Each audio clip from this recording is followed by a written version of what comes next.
Jadi pertama sebelum kita memutuskan kripto apa yang mau kita beli, kita harus figure out dulu.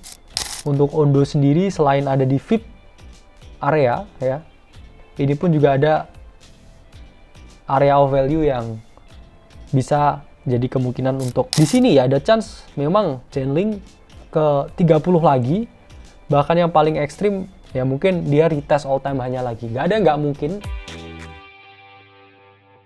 Dari VCN, nggak tahu cara bacanya, mobilnya ada apa aja? Ada lah, pasti. Untuk mobil keseharian, untuk mobil Kesehariannya Porsche jangan-jangan. SUV, ya. Ada, mobil keluarga juga ada.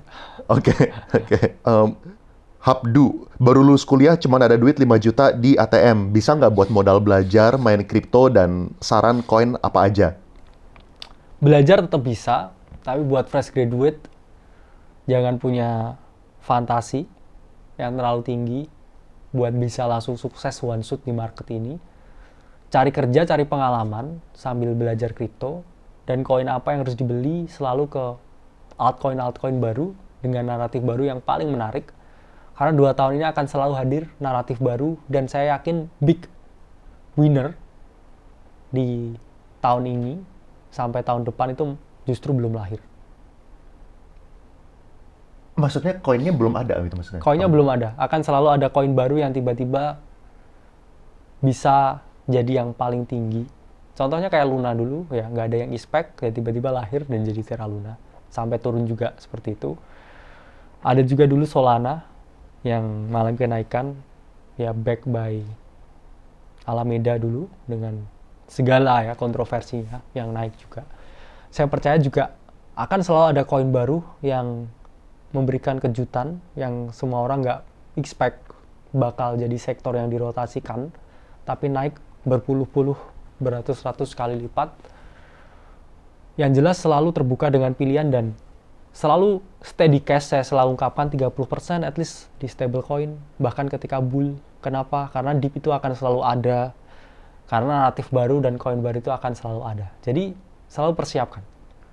Oh, lu di bull pun menyisihkan 30% di stablecoin? Pasti. Menarik. Iya. Oke, apakah ini dalam persiapan kayak kemarin ada koreksi makanya jadi bisa masuk? Iya. Atau gara-gara apa gitu? Karena saya selalu take partial profit, nggak pernah out sepenuhnya. Itulah kenapa teman-teman bisa juga pakai Moonback strategy, naik 100% juga 50%, ambil modalnya. Karena stay on liquid, itu selalu memberikan kita confident boost yang lebih. Ketika market ini turun, kita pun juga nggak takut. Ketika ada opportunity baru pun kita juga pede.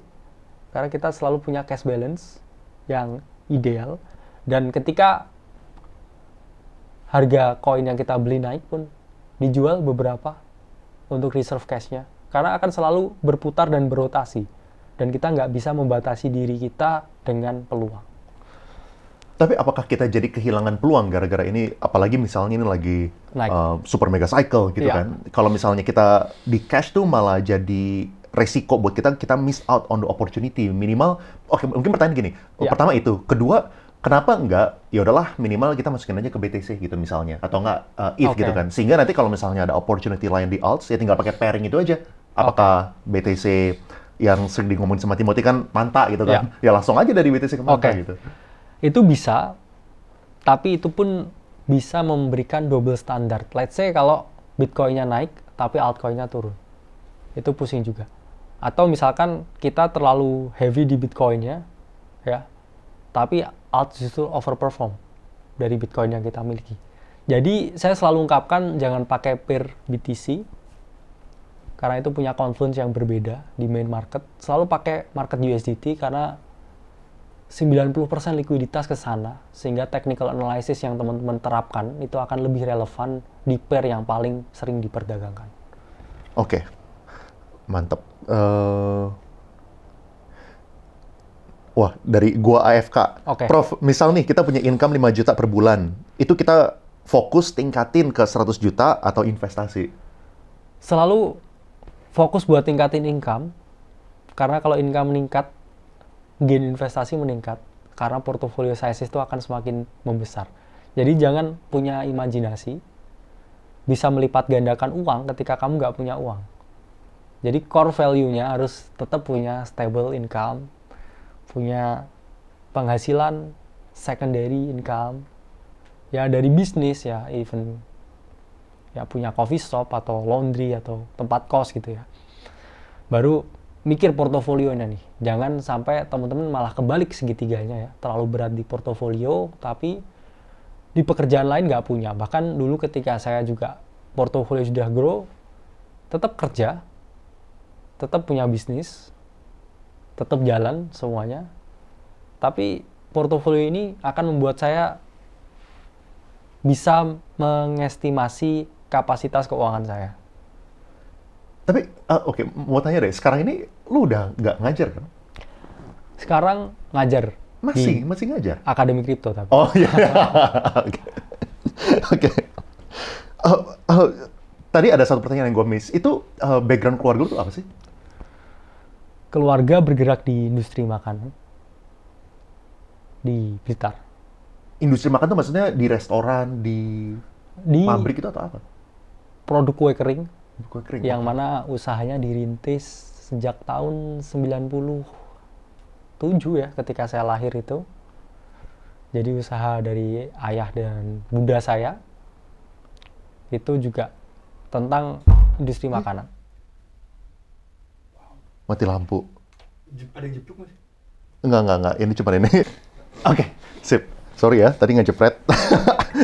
Oke, pertanyaan selanjutnya dari Budi. Ya. Apa respon tetangga ketika dapat life-changing money dari kripto?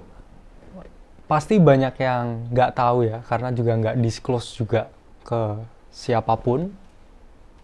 Jadi setelah muncul dan mendirikan Akademi Kripto, banyak yang kaget ya, ternyata kripto ya selama ini dia. Karena selama ini saya juga nggak pernah disclose, sebelumnya pun juga anonim. Jadi memang banyak yang baru tahu ternyata. Kenapa akhirnya jadinya mau disclose? Kenapa ada 6 bulan waktu mulai Akademi Kripto itu maunya di belakang layar dulu? Karena waktu itu balik lagi masih berpikir ya apakah saya harus disclose dan juga ikut jadi part of the show untuk di depan, ataukah hanya cukup yang building the system dari belakang. Tapi akhirnya karena satu dan dua hal yang kita pertimbangkan, ya akhirnya kita memutuskan ya untuk disclose dan show ke publik. Oke. Merlin, kenapa hanya Bitcoin aja yang mengalami halving dan tidak semua token saja yang halving? Wah, ini menarik ya, karena memang fungsi dari halving di Bitcoin itu adalah membuat Bitcoin ini semakin lama ini semakin valuable dari segi persediaannya, yang mana hanya maksimal 21 juta, sehingga dari konsensus itu, itulah kenapa Bitcoin ini harganya akan terus naik ya, bahkan stock to flow-nya Plan B, yaitu sangat tidak realistis ya mungkin secara logis, tapi sebenarnya sangat possible dan nggak ada yang nggak mungkin di kripto, karena kalau kita lihat berbagai indikator yang lain, seperti mining difficulty, kemudian hash rate dari Bitcoin itu naiknya selalu parabolik dan akan semakin sulit algoritmanya over time untuk menambang Bitcoin. Itulah kenapa kita bilang ya Bitcoin ini akan lebih berharga terus dan jadi emas digital. Dan itu yang nggak bisa dicontek oleh altcoin, karena secara utilitas altcoin bukan jadi store of value, tapi sebagai utility token. Entah itu untuk stable coin, entah itu untuk dijadikan coin governance atau DAO, atau entah itu dijadikan suatu alat ya in-game purchase untuk berbagai konten-konten di Web3. Mungkin follow up pertanyaannya ya. Ini kan tadi kan dia nanya mengenai kenapa Bitcoin aja yang mengalami halving. Mungkin kan Bitcoin ini kan sudah dibatasin gitu kan. Mungkin boleh sharing nggak? Ada tipe apa yang udah dibatasin fix 21 juta misalnya? Ada tipe apa yang supply itu terus naik dan ada apa yang justru supply terus diturunin gitu? Oke. Kalau Bitcoin memang supply-nya selalu fix ya, tapi yang supply-nya itu selalu naik. Itu contohnya adalah Dogecoin, karena dia sifatnya inflationary terus, sehingga memang relatif tidak valuable ya kalau dibandingkan contohnya ya Bitcoin ya jelas ya. Tapi sebagai aset spekulatif, balik lagi, boom and bust. Makanya itu teman-teman harus tahu kapan masuk, kapan harus keluar ya, dan jangan datang ketika pestanya udah selesai, karena pasti suruh cuci piring nanti. Apakah ada yang deflationary? Yes. Contohnya kayak apa? Yang jelas nggak bisa saya sebut ya semua projectnya, tapi most of DeFi token itu kebanyakan selalu deflationary karena para foundernya itu selalu punya backdoor buat create new token and new token, free money basically buat para founder. Ya, balik lagi nggak bisa disebut juga semuanya, tapi most of DeFi token itu selalu persediaannya sangat besar dan unlock tokennya itu masih belum sepenuhnya. Jadi teman-teman juga harus hati-hati kalau lihat beberapa project DeFi atau new layer 1 itu banyak yang tokenomiknya nggak terlalu bagus ya, market cap-nya udah terlalu gede tapi masih 10% token yang keluar. Jadi teman-teman harus wise dan juga bijak untuk screening altcoin mana yang secara fundamental dan tokenomiknya ini bagus buat diinvest. Oke. Rifki, biggest dream-nya apa, Prof? Ya balik lagi, saya tipikalnya orang yang nggak pernah punya angan-angan atau bermimpi tentang sesuatu, selalu melakukan yang terbaik ya untuk hari ini. Itulah kenapa kalau ditanya biggest dream-nya mungkin saya ingin melihat situasi yang ideal di mana tempat kita tinggal sekarang, ya di Indonesia ya, yang menjadi semakin baik, semakin ideal, semakin bersahabat untuk semua orang. Tapi nggak tahu itu mimpi atau ilusi atau halusinasi kayaknya. Atau delusi. Oke. Eric, ya. Sebenarnya kita invest crypto mending concentrated 3-5 coins atau tebar jala? Tebar jala itu strategi yang cocok ketika teman-teman punya ketahanan modal yang tinggi. Tebar jala itu adalah strategi yang pas diterapkan untuk para investor atau VC. Ya let's say punya uang 100 miliar ya visinya. 1 miliar per koin, ya kalau 10 koin aja naik 10 kali lipat, itu udah balik modal, 90 lainnya bonus mau naik atau turun. Tapi kalau teman-teman masih di bawah 100 juta, concentrated ke satu naratif dengan investasi ke 3-5 koin, untuk 2 itu adalah big cap koin dalam naratif tersebut, dan 3 itu adalah low cap di naratif tersebut. Saya tidak pernah menyarankan teman-teman buat melirik medium caps. Kenapa? Karena potensi kenaikannya itu nggak segede low cap, tapi resikonya sama dengan low cap. Jadi selalu fokus ke big and low, jangan ambil yang di tengah. Menarik. Oke. Blaze King Queen, kripto tanpa internet, listrik di kedepannya, misal dunia lagi chaos. Ya. Kalau misalnya emas kan masih bisa.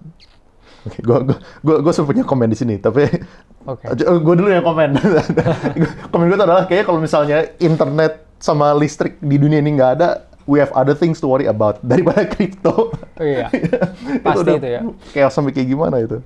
Karena kalau listrik sama internet itu nggak ada, bukan hanya kripto yang mati ya. Semua transaksi keuangan itu pasti akan mati. Dan itu sebenarnya juga jadi threat yang sangat diperhatikan ya. Dimana banyak sekali perusahaan-perusahaan di US ini yang berinvestasi ke sektor cybersecurity. Kenapa? Karena banyak orang yang berpikiran bahwa the next terror itu bisa dari cybersecurity. Bayangkan aja ketika server bank besar dihack, uang kita di drain, what's gonna happen? Atau tiba-tiba misalkan ya ada badai matahari, listrik tidak bisa berfungsi lagi untuk waktu yang sangat lama, Itu pasti ratusan triliun uang setiap hari yang beredar itu akan mati, ekonomi akan mati, dan tidak ada pertukaran value di masyarakat ya, pertukaran barang dan jasa. Itu bisa jadi the next threat ya, karena kita sudah mengalami pandemi, dan seperti apa ya pandemi itu menyusahkan kita, tapi kita ada internet. Ya bayangkan kalau nggak ada pandemi tapi nggak ada internet, kayaknya anak Gen Z ini lebih jadi ketakutan itu kalau nggak ada internet ya daripada sakit. Iya. Ya menurutku sih we have other things to worry about lah. Kalau misalnya sampai internet sama listrik udah nggak ada lagi. Iya. Oke. Dari Wijaya, kalau misalnya ada ancaman quantum computing, contoh maybe bisa hack BTC, industri kripto akan hancur. Quantum computing itu memang jadi ancaman, tapi kita pun juga selalu harus melihat apakah sesuatu yang terlihat seperti ancaman ini bisa jadi peluang di masa yang akan datang. Karena banyak sekali juga proyek kripto yang sekarang ini fokusnya ke pengamanan blockchain yang anti jaringan kuantum. Dalam artian, di dalam kuantum itu ada yang istilahnya Key Day atau Quantum Day, di mana itu adalah hari ketika teknologi kuantum ini berhasil break ya teknologi kriptografi, dan ini pun juga lagi digodok ya kripto-kripto yang anti quantum computing. Dalam artian kita tahu ya IBM dan perusahaan-perusahaan besar lain itu saat ini mengembangkan quantum computing dengan sangat rapid, dan di situ pun pasti membawa ancaman ke kripto. Tapi bukan kripto namanya kalau nggak selalu ada solusinya. Itu banyak founder-founder Web3 yang akhirnya sekarang fokus dan berotasi ke pengamanan jaringan blockchain ketika ada quantum threat itu tadi. Oke.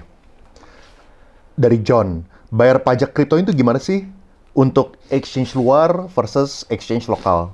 Ya, yang jelas selalu ada perbedaan antara exchange luar dan exchange lokal, dan dari teman-teman exchange ini juga dengan para regulator saat ini sedang istilahnya digarap ya, mana yang terbaik untuk saat ini. Karena selalu perubahan regulasi, ya, perubahan pemimpin, itu juga akan membawa dampak juga. Tapi kita para pelaku kripto, ya selalu berharap seringan mungkin lah.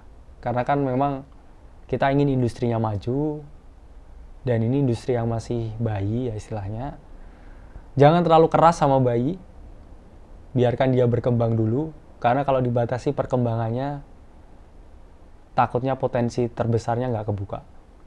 Apa yang gue tau ya bro ya, kalau misalnya exchange crypto versus lokal versus asing, ini correct me if I'm wrong, tapi kalau misalnya yang lokal, itu tuh kenanya 0,1% PPh dan 0,11% PPN, jual beli gitu ya. Tapi kalau misalnya exchange luar negeri, itu kenanya capital gains tax.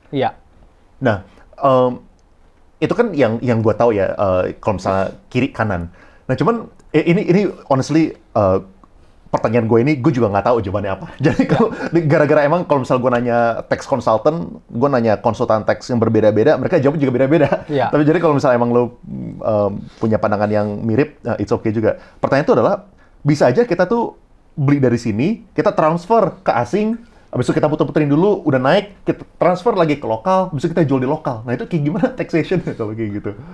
Wah itu, ya mungkin ya balik lagi karena bukan tax expert juga. Mungkin bisa dijawab oleh para tax expert. Ini banyak yang mungkin juga pakai yang sama seperti itu. Tapi kalau saya saran, kalau emang teman-teman pengen the safety way, ya pakai exchange lokal. Karena exchange lokal ini satu emang udah nggak kalah juga ya sama exchange luar. Dan exchange lokal ini juga yang di listing juga sama dengan exchange luar. Dan ya memang yang di sini nggak ada itu yang derivatif ya, balik lagi. Tapi teman-teman balik lagi buat yang masih baru mulai, itu selalu core-nya itu di investing aja, jangan di trading. Ya karena trading itu terlalu banyak manipulated move dari para pemain besar. Jangan sampai kita ikan kecil jadi korban para pemain besar. Kita harus think smart, play smart, dan juga follow smart money-nya ini seperti apa. Jadi saran saya ya yang terbaik, disclose aset kripto dan juga beli di exchange dalam. yang ikuti ketentuan yang ada. Karena kalau kita mengikuti ketentuan yang ada, itu kita juga memberikan sumbangsi juga ke negara. yang mana pasti memberikan multiplier effect yang positif ke semua pihak, entah itu dari exchange-nya, dari pembuat project-nya, dan juga dari kitanya juga sebagai para market participant. Oke. Leonard, namanya sama. Oke. Pendapat profesor tentang trading menggunakan leverage. Leverage adalah alat, sama dengan alat ya, seperti pistol, ya bisa untuk menyerang orang, tapi bisa juga untuk melindungi. Tergantung perspektif kita melihat dari sisi apa. Kalau kita bijak, bisa dijadikan alat ya yang menguntungkan. Tapi kalau kita tidak bijak, itu bisa jadi senjata yang paling mematikan.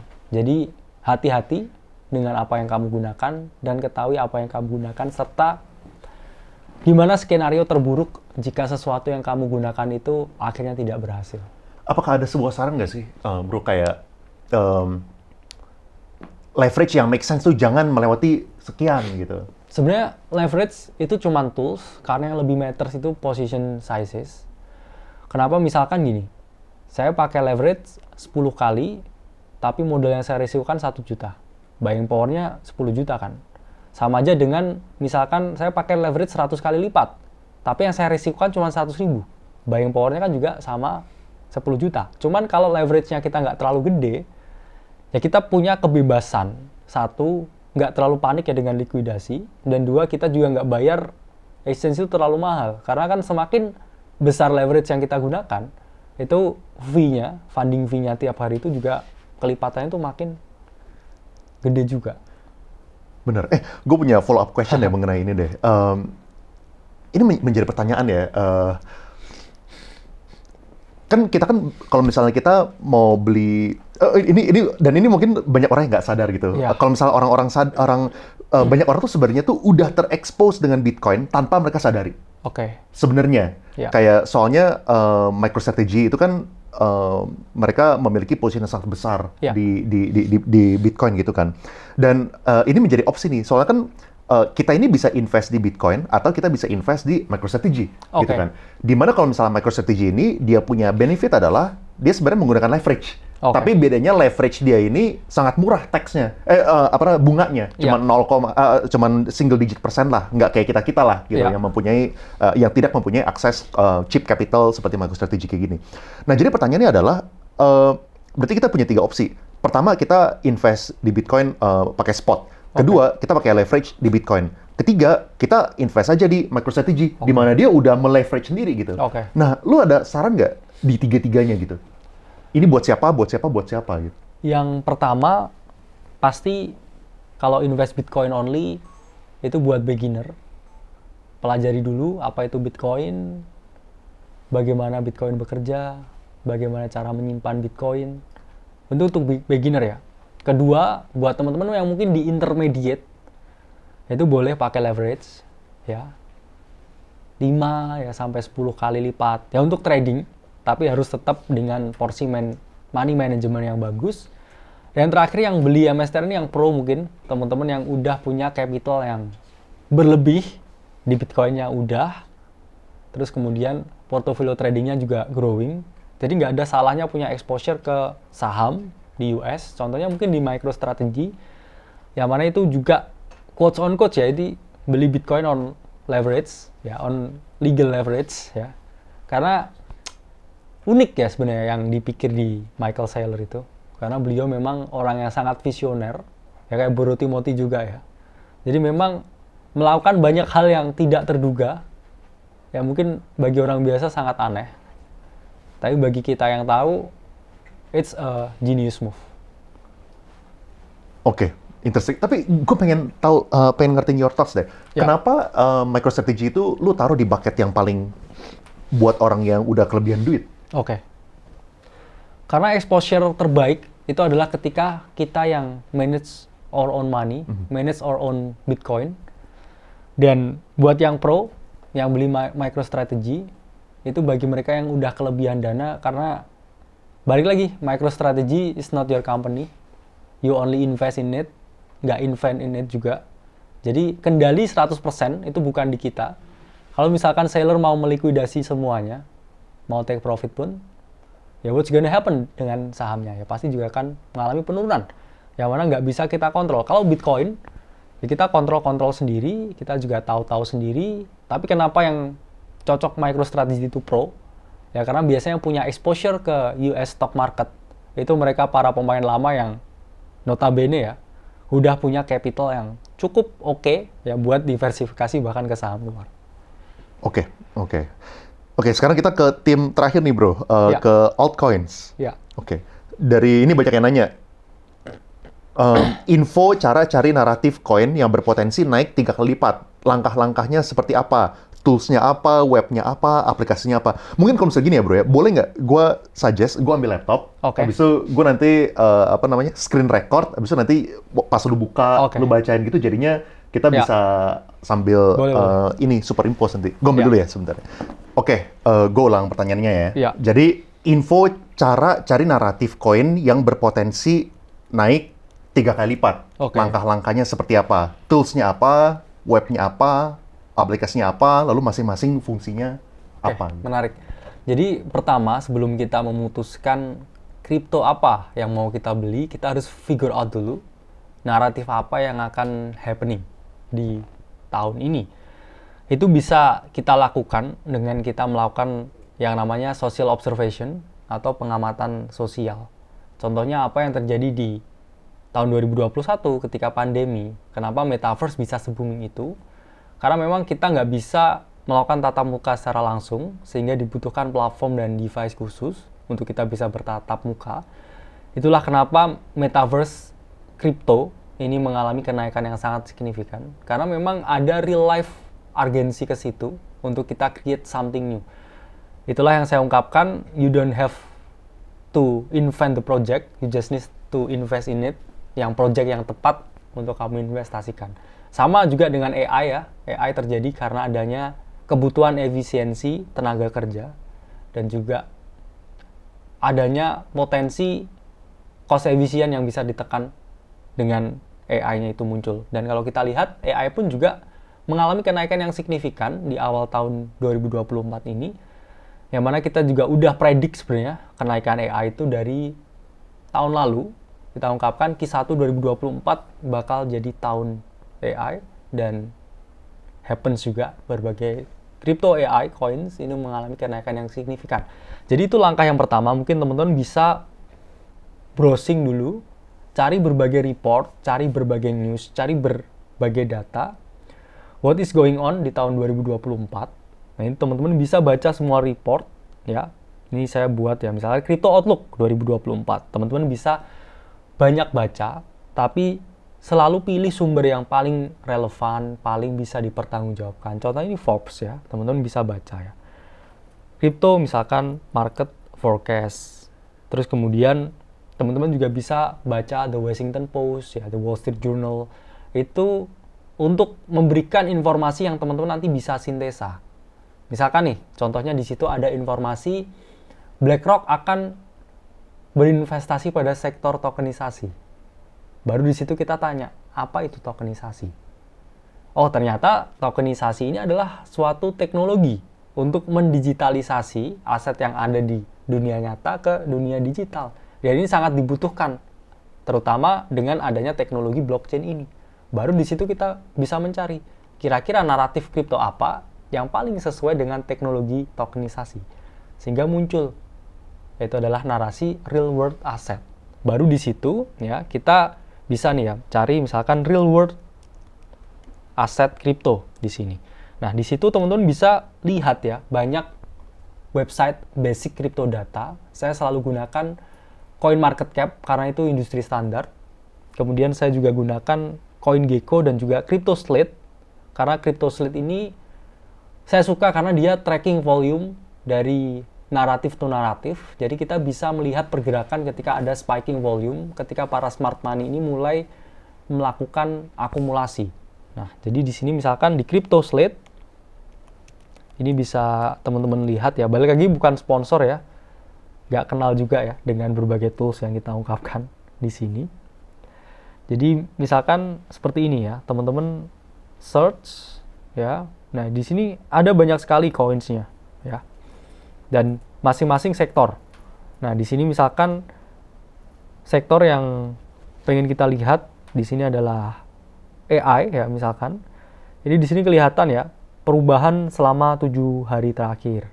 Misalkan kita juga bisa lihat misalkan sektor metaverse ya. Di sini kelihatan ya 7 hari terakhir perubahannya seperti apa. Nah, untuk screening saya suka di coin market cap karena datanya paling banyak ya dan di sini paling komplit yang bisa kita buat dark mode. Nah, ini bisa teman-teman baca ya top real world asset tokens by market capitalization.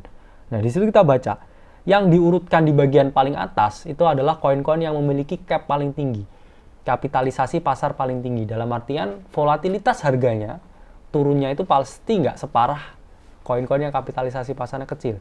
Tapi balik lagi upside potensialnya juga nggak segede yang kapitalisasi pasarnya kecil.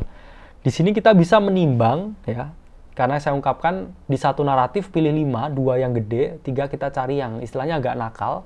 Dalam artian kalau misalkan yang agak nakal fail, kenaikan dari 2 utama yang gede itu bakal nge-cover kerugian kita dari naratif yang koinnya terlalu kecil dan tidak jalan. Tapi kalau di situ yang koinnya ini kecil ini jalan, yaitu pasti kita bisa memperoleh exponentially growth yang sangat signifikan. Dimana di sini untuk real world asset yang kita percaya di Q2 2024 ini akan terjadi. Nah, di sini ada beberapa teknologi ya. Ada Avalanche, ya ada Chainlink, ya ada ICP, Internet Computer, ada Maker. Nah, dari sini kita scan nih ya. Misalkan saya mau lihat nih SNX. Apa sih kira-kira yang dilakukan SNX ini? Ini harus saya baca dulu. Dan di Coin Market Cap ini teman-teman bisa lihat website resminya ya. Karena website itu istilahnya adalah tools yang paling fundamental, paling dasar di mana project ini inform ke berbagai investor itu selalu di website. Kalau white paper itu sifatnya kalau di saham seperti prospektus ya. Dalam artian kita bisa melihat di situ laporan keuangan ya, kemudian rasio lain di emiten di situ. Cuman kalau di kripto di sini lebih ke project ini sebenarnya ngapain sih dan konsensusnya seperti apa. Misalkan SNX. Ini kita lihat websitenya. Oh, SNX adalah DeFi. DeFi adalah Decentralized Finance. Yang mana DeFi itu juga terkait dengan tokenisasi berbagai aset. Nah, di sini kita lihat nih, berbagai project-project dan protokol lain yang bisa berinteraksi dengan SNX di sini. Jadi kita sudah tahu bahwa SNX ini adalah RWA atau Real World Asset. Dan di sini kita lihat nih, misalkan ya, market cap 1,4 billion. Jadi berarti dia tergolongnya yang di atas 1 billion itu kita kelompokkan big cap. Dan di sini kita lihat ya, ini data total supply-nya dan circulating supply-nya ini hampir udah 100%. Artinya kita tidak takut adanya inflationary lagi, token unlock lagi, yang tiba-tiba nanti misalkan setiap bulan ada vesting, token keluar baru lagi ke market lagi, sehingga harga atau nilai intrinsik sekarang ini pasti ter-adjust lagi. Karena supply and demand, balik lagi, semakin di sini sedikit ya barangnya, ini dia akan dianggap semakin valuable. Dan dari sini, saya itu selalu melihat juga bukan hanya dari tokenomic kan. Kalau ini kan kita tokenomic, kita juga figure out juga white paper-nya. Nah, ini saya juga selalu melihat langkah yang kedua. Ini kan tadi udah ketemu ya, langkah pertama itu adalah naratif ya, RWA, misalkan kita ketemu SNX di sini. Nah, itu selanjutnya saya melihat secara technical ini seperti apa. Ini mungkin teman-teman bisa cari ya di trading view ya di sini. Terus kemudian type in di sini misalkan SNX. Nah, ini SNX USDT di Binance. Kita bisa lihat big time frame-nya seperti apa. Saya selalu lihat monthly ya untuk menentukan sesuatu. Di mana di sini kalau kita lihat monthly-nya SNX, ini ada typical beginning of a new run. Apa itu beginning of a new run? Jadi dari titik harga all time high-nya ini ya kita udah lihat ya SNX ini ada chance untuk mengalami breakout ya monthly chart-nya, dan time frame yang lebih kecil ini melakukan yang namanya break of structure dan juga change of character, di mana di sini ketika sudah breakout di sini ini adalah istilah yang namanya change of character atau potensi perubahan tren dari awalnya kan bearish kan. Kita lihat di sini penurunan ya. dan kemudian dia di sini mulai beranjak lagi untuk bullish, dan di sini ada potensi untuk kita melakukan pembelian. Karena pattern yang paling optimal itu adalah reversal, di mana koin ini misalkan launching di tahun, let's say ya, tahun 2020 misalkan ya. Ini pasti setelah dia mengalami first run up ya, dia akan mengalami kenaikan seperti ini. Terus misalkan ini peak 2021. Token ini akan mengalami penurunan ya, signifikan. Dan seiring berjalannya waktu, token ini ada chance seperti ini ya. Yang mana kalau kita gambar, ini juga ada suatu pattern ya, namanya adalah ascending triangle. Nah, positioning terbaik kita itu adalah ketika harga ini belum melakukan breakout. Jadi ketika harga masih berkonsolidasi di dalam wedge-nya sini, kita positioning-kan untuk membeli dengan target yang kita sesuaikan. Ada chance lagi, misalkan dia balik ke harga all time high-nya, sehingga risk to reward terbaik kita tidak pernah chasing the pump, tapi kita anticipating the pump. Jadi sebelum pump itu terjadi, kita lihat dulu polanya. Nah, ini kan ada kecenderungan beginning of a new trend ya, di mana harga ini turun ya, signifikan, jenuh, dan kemudian di sini dia mengalami suatu change of correction atau change of character, perubahan order flow harga. Dan ini ada chance nih, karena istilahnya di market selalu ada efisiensi di mana harga sebelumnya itu pasti dikunjungi lagi at some point. Jadi berdasarkan tesis itu, kita bisa mengungkapkan ada potensi misalkan bullish di SNX. Itu tadi sudah di technicalnya ya, 50% di kita lihat naratifnya, 30%-nya kita lihat technicalnya, dan terakhir kita lihat fundamentalnya. Seperti apa melihat fundamental kripto? Ini banyak teman-teman yang salah. Teman-teman ini selalu berpikir bahwa crypto is useless, crypto is nothing, nggak ada fundamental yang bisa kita lihat. Padahal itu hal yang salah. Laporan keuangannya berbagai project altcoin itu juga bisa dilihat menggunakan platform gratis yang namanya token terminal. Bisa teman-teman lihat ya, ini token terminal. Nah, di sini klik teman-teman ya, fundamentals for crypto. Jadi di sini ya, semua leading blockchain data provider ditunjukkan di sini. Bisa teman-teman klik launch terminal. Nah, di sini ada matriksnya nih. Teman-teman pengen koin apa yang pengen teman-teman perhatikan? Misalkan tadi SNX. Nah, di sini kelihatan ya, ada SNX sintetik. Nah, di sini kita lihat 30 hari terakhir revenue-nya SNX ini gimana? Oh, revenue-nya sebagai protokol ini naik 181%. Terus kemudian kita lihat di sini fee yang di-realize ya. Di sini kelihatan ya, ini annual ya, yang 30 hari. Ya ini, 30 hari terakhir fee-nya juga naik 181% yang dibayarkan ke protokolnya SNX. Terus kita juga lihat yang hold token ini nambah atau tidak. Trading volume-nya seperti apa. Nah, di sini kita lihat secara on-chain data ini menunjukkan SNX ini mengalami kenaikan atau growth yang positif. Nah, terus kita lihat juga secara chart di sini. Ini adalah market cap to fee, di mana di sini ada spiking fee ya di tanggal sekitar pertengahan Maret ya. Di sini ada spiking yang menunjukkan aktivitas big money di sini yang mulai ingin menggerakkan protokol di SNX. Sehingga tadi secara 50% naratifnya kita udah kepegang ya. Misalkan SNX ini RWA dan secara tokenomic is good. Secara technical kita lihat dia ada melakukan change of character, dan terakhir secara fundamental kita melihat growth yang positif dari on-chain datanya. Sehingga SNX misalkan contohnya di sini kita bisa menyimpulkan contoh a good investment. Balik lagi, saya juga nggak berinvestasi di SNX. Ini adalah salah satu cherry pick untuk contoh yang mana bisa kita terapkan ke berbagai cherry pick untuk naratif yang lain. Jadi seperti itu. Menarik. Kalau misalnya lu lihat kayak gini ya, di SNX kayak gini, tentu ini buat edukasi doang ya, bukannya untuk menyarankan untuk beli maupun untuk jual SNX gitu ya. Okay. Tapi kalau misalnya lu lihat kayak gini ya, kayak how do you determine your price target gitu? Berapa yang lu lihat potensi dari SNX ini? Yang mungkin untuk target 1, target 2 gitu. Target 1 saya selalu melihat misalkan ada area swing high di sini ya. Contohnya di monthly chart ya, kita bisa determine ini ya sebagai suatu area di mana ada kecenderungan ya perubahan order flow di sini. Ini bisa kita jadikan sebagai titik target harga. Kenapa ini bisa dijadikan titik target harga? Karena ada riwayat harga sebelumnya di sini. Sehingga ada chance harga ini akan bergerak ke sini, misalkan ke $7. Dan kita juga lihatnya bukan hanya dari swing high di sini, tapi juga angka psikologis. Ya, biasanya angka genap seperti 7, 5, 6. Ya, kalau di Bitcoin 70.000. Itu play significant role karena orang selalu berpikir, wah udah $7 nih waktunya jual.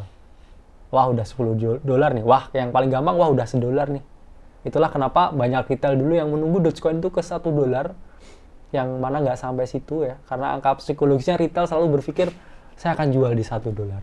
Dan market maker will selalu tidak berpendapat yang sama dengan kita para retail, sehingga kita harus bisa melawan pikiran logis kita dan mereverse engineer ya apa yang biasanya kita pikirkan, karena kadang apa yang kita pikirkan itu tidak sesuai dengan kenyataannya.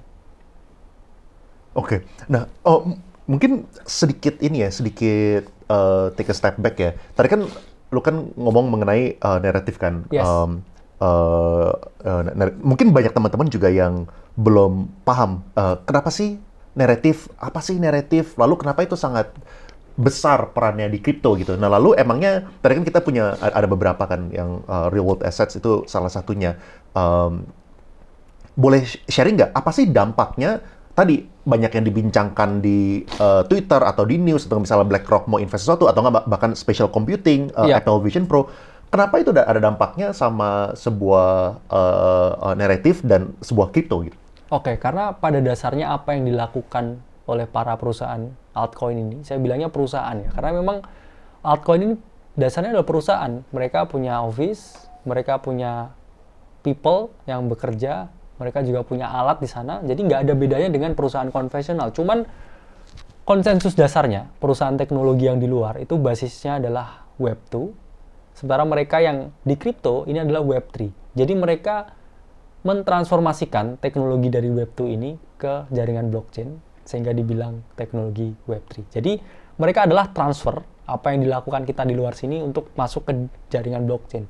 Itulah yang membuat kenapa saya bilang berbagai altcoin ini juga sangat valuable beberapanya, karena memang network mereka sangat kuat dan mereka menyelesaikan masalah yang ada di dunia nyata. Contohnya naratif decentralized physical infrastructure, itu adalah cloud computing dan lain sebagainya. Misalkan di salah satu platform di luar ya, misalkan punyanya Google, ya, AWS, Amazon dan lain sebagainya, Microsoft, itu kadang cloud computing ya contohnya ya. Itu misalkan $4 ya per satuan tertentu. Sementara di kripto itu bisa hanya $0,2 per satuan tertentu. Itu jauh lebih efisien. Jadi secara teknologi it's more cost friendly ya, it's more new. Jadi nggak ada alasannya orang dengan full liquidity, para venture capital Silicon Valley ini, untuk bisa menginvestasikan uangnya ke situ. Karena memang data menunjukkan bahwa return on investment VC di kripto itu jauh lebih tinggi, sampai hampir 3 kali lipat daripada return on investment dari VC di startup yang basisnya masih Web2. Dan para investor di kripto atau investor VC di Web3 ini, di tahun 2023 ya datanya, sektor yang paling mereka investasikan itu pertama adalah tokenisasi atau real world asset itu, dan kedua adalah sektor DeFi atau decentralized finance. Itulah yang membuat kita melihat adanya potensi bridging uang antara traditional finance ya ke future of finance, yaitu adalah kripto. Ya.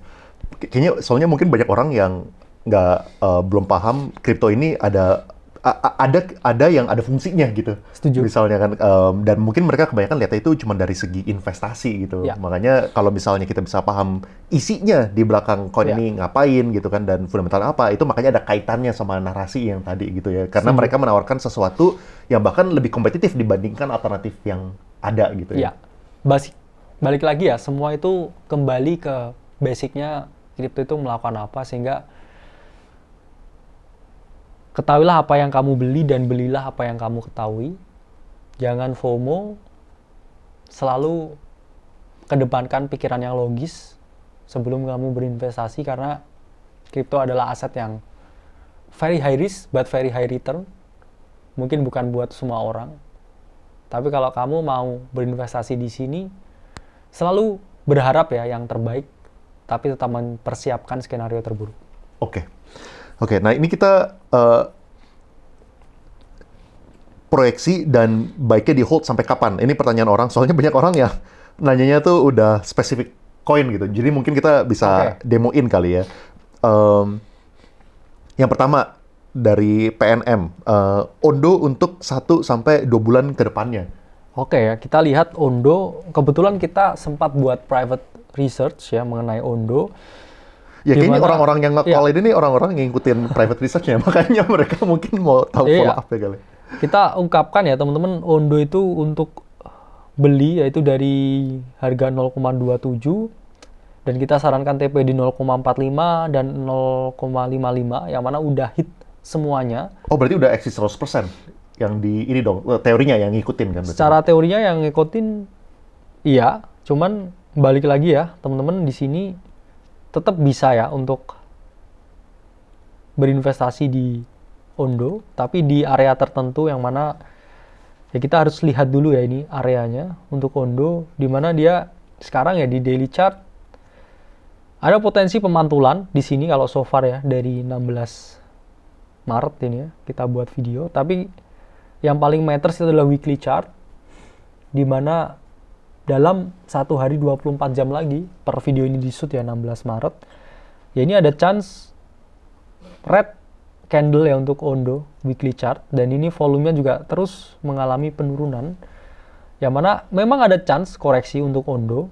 Kalau kita lihat dari retracement Fibonacci-nya ya ketemu ya sampai 0,4. Jadi teman-teman yang mau masuk Ondo prepare ya DCA antara range harga di 0,4 ya sampai 0,42 untuk Ondo, karena di sini kita lihat ya untuk Ondo sendiri selain ada di VIP area ya, ini pun juga ada area of value yang bisa jadi kemungkinan untuk potensi buy the dip untuk Ondo. Tapi untuk sekarang pun ya kita lihat ya secara trendline ya jangka panjang ya ini memang ada chance ya Ondo ke 0,44 0,4 respected this area of value, karena ini ada big sell pressure ya, karena kemarin market juga sempat koreksi sedikit. Tapi Ondo is a very good asset for RWA. Balik lagi bukan investasi, saran untuk investasi. Dan kita udah buat call Ondo dari lama banget ya, dari bawah sini. Buat temen-temen, congrats ya buat yang udah berinvestasi di Ondo. Tapi selalu, itulah pentingnya 30% stay liquid, karena dip always coming. Oke. Next-nya untuk render nih, RNDR. Render balik lagi adalah salah satu big investment yang kita buat, di mana render adalah masuk dalam narasi spatial computing, decentralized physical infrastructure, yang mana dia melakukan proses rendering ya, atau alternate GPU bagi mereka yang tidak punya hardware. Tapi saya selalu ungkapkan ya, udah too late ya buat kalian buat masuk render. Bagusnya gimana? Ya yang udah masuk, dari kita call render itu dari Oktober tahun 2023. Enjoy ya gains-nya. Udah mengalami teman-teman pasti ya kenaikan dari yang kita call hampir 7x ya. Dan kita juga sering mengungkapkan lagi ya render ya ketika di 3,5 dan seterusnya. Jadi untuk sekarang ya buat teman-teman take profit ya buat yang di render, tapi bukan ajakan untuk masuk sekarang. Kalaupun render bisa ya berkoreksi ya sampai ke 8 bahkan lebih turun sedikit, nah, itu ada chance untuk membeli. Tapi balik lagi nggak ada naratif yang selamanya ya, only happens in few months, habis itu dip lagi. Jadi saya selalu sarankan cari naratif yang baru. Oke. Habis itu Manta bro, ini banyak yang nanya Manta. Manta juga salah satu project yang menarik, multi-modular network ya, ada layer 1 dan layer 2 di dalam satu project yang bersamaan. Sekarang Manta ini ada chance untuk melakukan break of structure di weekly chart, dimana kalau misalkan ini berhasil ya break of structure di weekly chart ya, kita melihat potensi harga Manta ini ke $5 atau ke $6. Cuman balik lagi, candle close 1 hari 20 jam kemudian per video ini di shoot. Kalau misalkan dia bisa weekly close yang selanjutnya ini tetap di atas let's say 3,6 dan seterusnya, itu ada chance ya tadi ke 5 dan juga ke 6.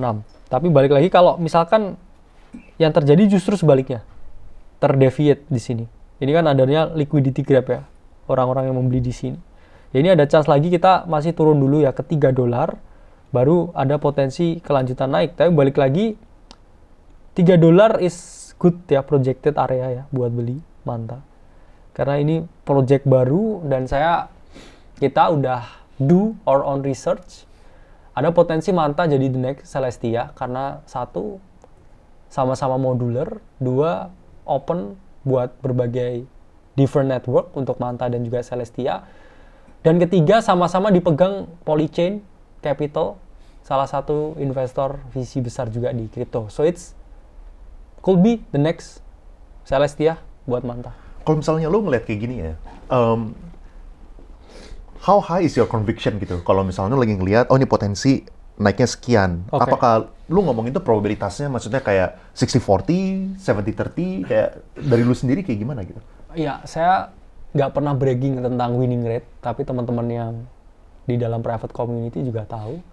Tapi conviction itu bisa juga dibangun dengan banyak hal. Salah satunya tahu juga siapa yang invest di balik itu. Karena you invest in people, not in the project. Even Elon Musk pun kalau buat warung pecel lele di Peak pun saya juga tetap invest. Karena saya tahu itu Elon Musk yang buat. Jadi itu juga memberikan conviction yang lebih. Karena para smart money, ya para venture capital, ini jelas ketika berinvestasi ke sesuatu, dia tidak berdoa project ini turun. Pasti mereka berdoa projectnya naik dan whatever it takes dengan segala uang, media, koneksi yang mereka miliki, mereka akan menaikkan project ini. Jadi daripada kamu gaya-gayaan, ya, iseng, ya, cari-cari apa yang bisa naik, apa yang bisa turun. Nah ini bisa aja ya teman-teman follow the smart money ya, smart people follow smart money. Ini bisa pakai ya website chain broker. Nah ini teman-teman bisa lihat nih ya, misalkan di sini ya, project ini dipegang apa? Misalkan teman-teman bisa search ya di sini Binance Labs ya. Ini tadi misalkan Binance Labs. Ini adalah perusahaan private investor dari Binance. Nah ini teman-teman bisa lihat ini Binance Labs. Ini portofolionya apa aja. Nah kita tinggal contek aja apa yang mereka investasikan. Nah di sini dia invest di Injective ya. Kemudian Multiverse, Sandbox dan lain sebagainya. Begitu juga teman-teman juga bisa lihat misalkan Polychain ya. Ini dia investnya di apa aja. Nah ini bisa kelihatan kan. Dan berbagai project yang besar, yaitu Polychain invest di sana. Solana, oke. Kemudian ada Uniswap, ada Cosmos Atom, ada Avalanche. Ini Celestia juga ya, project-project besar, Arbitrum. Ya kita invest di siapa yang backing the project. Itu akan menjadi big conviction. Karena kita tahu kita juga di-back dengan orang yang tepat. Oke. Nah terus menurut gue ya ini gue pengen understand your point of view. Menurut gue itu altcoin itu baru masuk akal kalau misalnya kita masuk ke altcoin. Kalau misalnya kita percaya returnnya altcoin ini bisa beat BTC. Yes. Kan kayak gitu kan. Nah sedangkan kita tahu di tahun ini, especially di bulan Februari lah ya, itu kenaikan BTC sekitar 50-60% gitu. Sehingga mungkin tidak surprising kalau misalnya altcoin lainnya itu juga naik dengan derajat yang mirip gitu. Atau bahkan mungkin bisa dibilang kalau misalnya altcoin-nya itu naiknya itu 30%, 40%, itu sebenarnya doesn't do well gitu. In relative to BTC. Soalnya gue mendingan masuk ke BTC dong kalau gitu kan. Nah, kalau misalnya lu investasi sesuatu ya, apakah lu berarti memiliki conviction bahwa ini tuh harusnya probabilitas untuk mengalahkan BTC itu sangat tinggi gitu? Pasti. Karena di dalam kripto itu ada suatu tools dan indeks yang namanya adalah Bitcoin Domination atau BTC.D, di mana yang terjadi ketika Bitcoin Dominance ini mengalami penurunan, ya, yang terjadi adalah market altcoin mengalami penaikan. And based on historical data and price action, ini kalau kita tarik garis di sini, ya, saat ini, ya, Bitcoin market cap dominance di monthly chart ya ini ada potensi ter-reject. Kenapa? Karena di sini ada respected wedge ya, dimana setelah terhantam di wedge di sini, yang terjadi adalah sell off dari Bitcoin dominance. Begitupun di sini terjadi rejection dan sell off. Dan ketika di sini terjadi sell off, ini altcoin itu naiknya berkali-kali lipat. Nah, ini ada chance lagi kita visiting this wedge yang ada potensi sell off lagi. Dan ketika ini sell off, ya mungkin magnitude dari sell off-nya ini semakin lama semakin mengecil. Kenapa? Karena memang kedewasaan market itu sudah ke Bitcoin sekarang. Tapi balik lagi, ini misalkan 60%. Ya. Kita copy paste lagi di sini ya. Ini adalah 45%. Dan ini pun juga ada chance ya, mungkin secara magnitude ya nggak segede yang sebelumnya, but balik lagi tetap ada opportunity buat teman-teman yang masuk ke altcoin. So based on this tools ya, kita bisa proyeksikan altcoin season masih belum jalan karena sekarang liquidity suck semua ke Bitcoin. Dan ketika jalan, kita nggak lihat keuntungan 20-30% sebulan, tapi kayak 20-30 kali dalam sebulan. Hope itu bisa terjadi lagi dan harapannya teman-teman bisa memanifestasi keuntungan tersebut. Kalau misalnya ini ya bro, gue punya pertanyaan deh. Ini kan lu kan narik garisnya itu kan dari 2017 kan? Oke. Which is saat itu tuh Bitcoin itu masih 97%. Iya. Gitu kan? Itu kan mungkin emang bisa dibilang one off gitu. One off maksudnya kayak kita nggak, itu data itu terjadi gara-gara baru lahir mungkin altcoin-altcoinnya atau nggak belum gede gitu kan. Benar. Jadi apakah penarikan ini adalah dari sini adalah sebuah hal yang make sense? Relevan gitu ya. Sangat relevan karena ini bisa dijadikan pertimbangan untuk mengantisipasi apa yang ada di masa yang akan datang. Itulah kenapa penurunan Bitcoin dominance ini yang semakin menurun itu terjadi karena altcoin ini yang ada tuh semakin banyak. Oke. Karena semakin banyak, orang tuh juga pusing juga milihnya. Sehingga orang yang invest ini cenderung ya udahlah kita ke Bitcoin aja. Itulah kenapa magnitude-nya itu nggak segede sebelumnya. Karena kalau kita lihat perkembangan teknologi blockchain itu terus meningkat dan banyaknya sarjana yang lulus jurusan blockchain itu juga meningkat pula. Sehingga everybody could make a new coins, ya. Namain aja tickernya misalkan KK gitu atau AVS gitu. Terus habis itu dilempar ke market. Karena semakin banyak itu, itulah yang menyebabkan ya sebenarnya market altcoin itu juga ada relatively kejenuhan juga. Karena lebih dari 22.000 altcoin yang terdaftar itu pun di luar yang tidak terdaftar.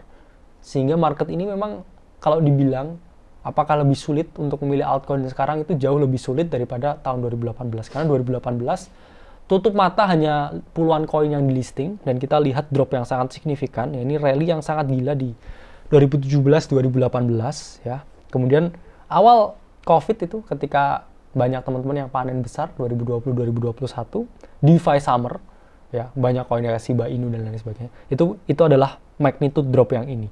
Dan ini pun juga mungkin magnitude dropnya kecil ya, tapi sekalipun kecil ya kita tetap bisa manifest buat dapat keuntungan untuk di tahun 2024 dan 2025. Karena ini timelinenya memang sangat time sensitif. Dan kalau kita lihat ya sekarang ini ya kita kan halving di sini ya, dan 1 tahun setelah halving dan juga 1 tahun sebelum halving Bitcoin itu selalu mengalami kenaikan. So it's turn for altcoin. My big conviction buat altcoin di sini, dan nggak ada telat untuk beberapa altcoin yang masih baru. This is your time. Berarti setelah halving itu ekspektasinya bakal masuk ke altcoin season gitu maksudnya? Sesuai dengan proyeksi ini, iya.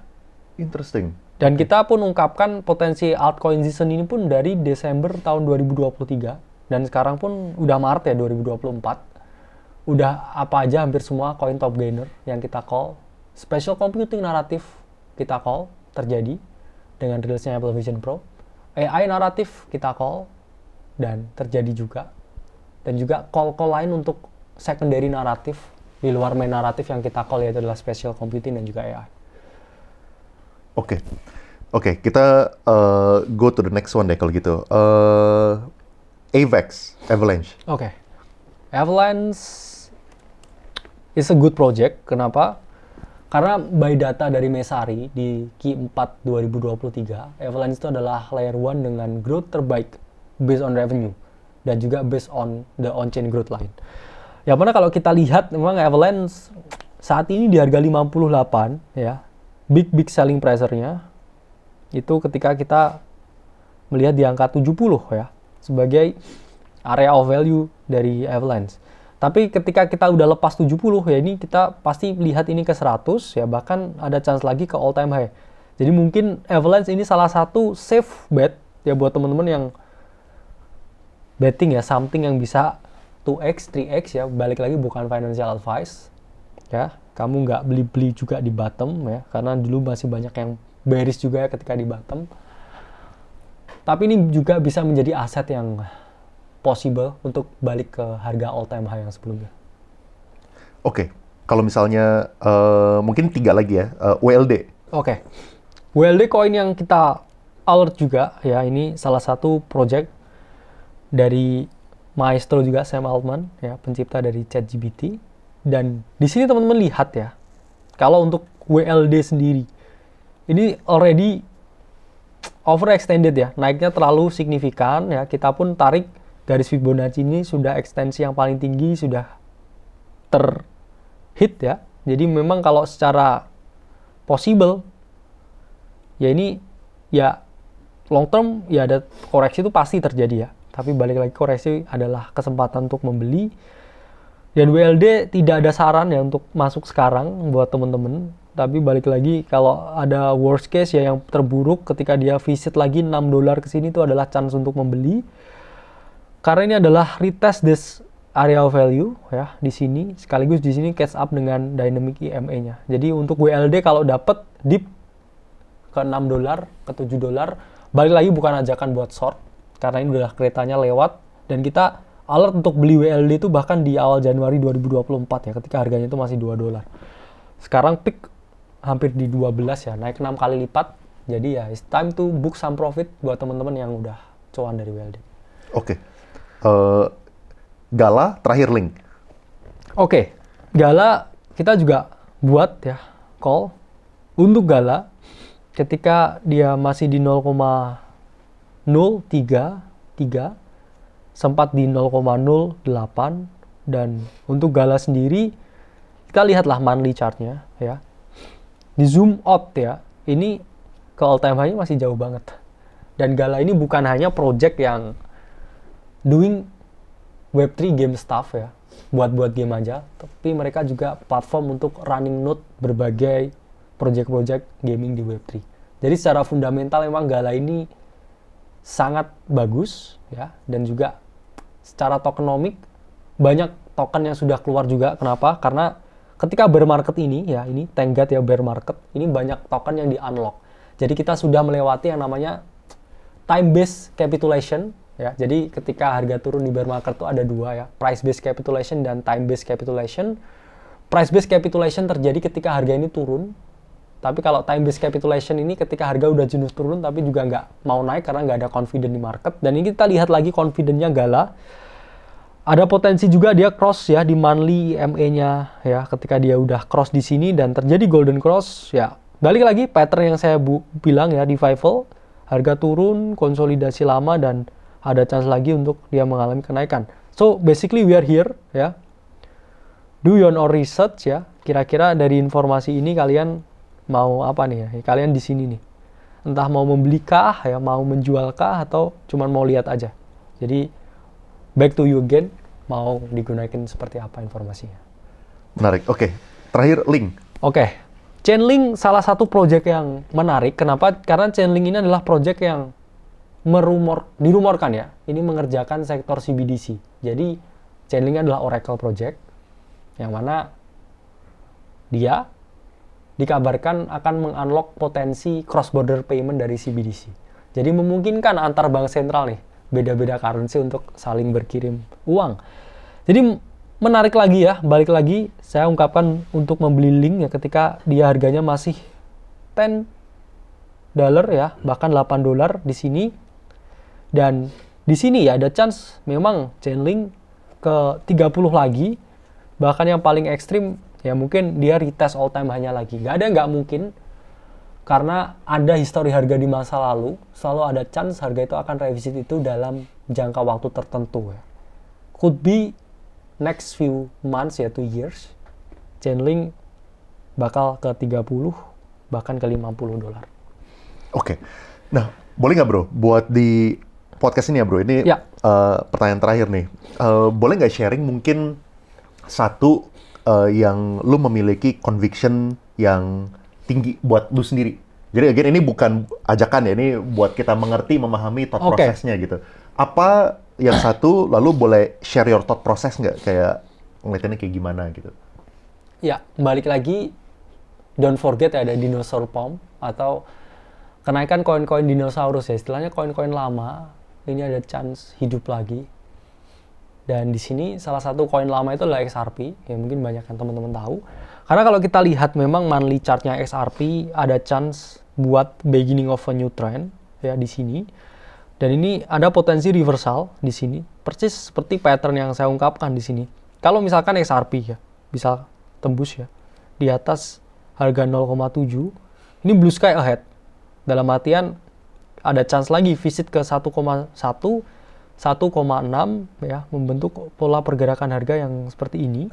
Karena satu, ada chance BlackRock ini mengajukan ETF approval buat XRP, yang mana siapa berani ngelawan BlackRock. Saat ini memang XRP lagi dituntut SEC, masih baru partial win. Tapi balik lagi kalau udah BlackRock yang ngomong, kayaknya semua charge ya against XRP ini bakal di drop. Dan XRP juga punya naratif CBDC, yang mana kita ungkapkan regulatory dan juga CBDC itu akan jadi big naratif di tahun 2024. Karena banyak big institusi masuk, government wanna take something dari mereka. Of course, itulah pasti mereka minta regulasi yang oke. Dan XRP ini kerjasama dengan puluhan bank di berbagai dunia. Jadi a big conviction ya buat XRP, mungkin secara tokenomik dan juga secara fundamental heavy ya, kalau kita ngomong naik 10 kali lipat itu sangat tidak make sense, tapi at least naik double atau balik ke ATH could be a nice bet buat XRP. Dan satu lagi, XRP dan koin adiknya yaitu adalah Stellar atau XLM. Ini pun juga monthly chart ya masih tidur ya, could be a beginning of a new trend. Ya balik lagi pattern yang saya ungkapkan ya, melakukan time based capitulation yang sangat lama untuk kemudian menarik lagi smart money untuk menggerakkan harga ini seperti ini. Tapi balik lagi, bukan financial advice dan ya sangat berat ya untuk mempengaruhi pergerakan harga XRP apalagi retail. Jadi do this information as you wish. Iya, iya. Nah, kalau misalnya, apakah ini menjadi bagian portfolio sendiri untuk XRP maupun XLM? Kebetulan XRP ada, tapi XLM enggak. Kalau XRP ada ya dalam jumlah tertentu, ya hopefully ya mengalami kenaikan. Buat teman-teman yang ke sideline Bitcoin, coba tengok ke arah lain. Kalau Bro Leon ini kayaknya nggak ke sideline ya, tapi Bitcoin Maxi ini kayaknya. Iya, Bitcoin ETH lah, Bitcoin ETH. Iya, iya. Oke, thank you Bro. Ini Bro Kakak udah datang ke sini, udah sharing-sharing tentang semuanya. Ini mungkin podcast terpanjangnya dalam sejarah Overpost nih. Dan nggak tahu kapan lagi kita bakal break this record. Thank you banget Bro atas waktunya. Thank you. Semoga berguna ya buat teman-teman.